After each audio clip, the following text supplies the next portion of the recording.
For more on the Ukraine crisis, Lincoln Mitchell joins me now from New York City. He's an adjunct associate professor of political science at Columbia University. Thank you very much for your time there, sir. Now, firstly, Russia's presence on the border with Ukraine is already doing a lot of damage. It's crushing the economy, and the world is arrested by Russia's next move. It feels like Putin owns this, but does he actually know what he wants to do with it? I think he may have gone himself in too far. He is clearly setting the agenda here. He moved his troops to the border months ago. He created this crisis. The problem for Putin is that creating and threatening a crisis is probably good for him and good for Russia. The war won't be. Russia has a stronger military than Ukraine. I think everyone understands that. But Ukraine is a large country with a large military and a population that will fight back. So if there is an invasion, Russia will take casualties, and they will not be able to hold the country either, and Putin will have created a major problem for himself. It's interesting, though, in Ukraine, reports are that opinions for Russia have plummeted and sentiment for joining NATO has strengthened. So Putin wants influence over the politics of Ukraine by exercising its power on the border, but in doing so, is he actually getting exactly what he didn't want in the first place by pushing the minds of Ukrainians further and further away and towards the West? The short answer to that is yes. The longer answer to that is that that trend began in 2014. In 2013, 2008, before then, the country was really closely divided between people who wanted to move towards the West and people who wanted to be closer to Russia.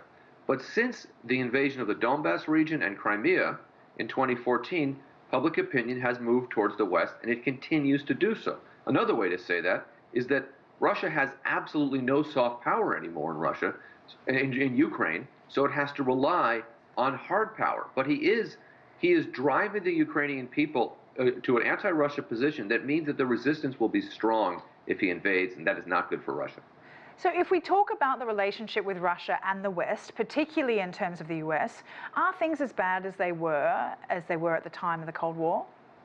I think we fall into this kind of Cold War, new Cold War rhetoric, which I think is unhelpful because the situation is different. Remember, during the Cold War, the two most powerful countries in the world were the Soviet Union and the United States. That is not true anymore, right? So a Cold War between two superpowers, the two hegemons. China is one of the two, I'm telling this on a Chinese network, but China is one of the two most powerful countries in the world anymore, not Russia. So it's not that level of tension. The world is not going to line up and take sides between these two powers when there's a third power that's deeply involved as well. And the sense during the Cold War, I'm old enough to remember the Cold War, there was this sense that every conflict in the world was a proxy of the Cold War, and the threat of real nuclear exchange between the two superpowers was very real. We're not there yet. There are growing concerns about cyber threats. How significant is it that the US is accusing Russia of cyber activity as a continuation of warfare? And how do you hold Russia accountable, particularly if it's a conflict that exists without governance? Well, Russia has been playing games through cyber in Ukraine, and not only in Ukraine, for years now. So I think that's almost a given. One thing that Moscow should be aware of, and that Biden hasn't really talked about, is that the United States can do that too. We have pretty good computer people who know how to create all kinds of problems for Russia. And it may come to that. Biden has said he wants to do everything to support Ukraine short of sending troops. So there could be a cyber offense from the United States that we haven't seen yet. How do we stop it? I don't know. We don't have a body of cyber law that countries follow. We barely have any agreed upon conventions.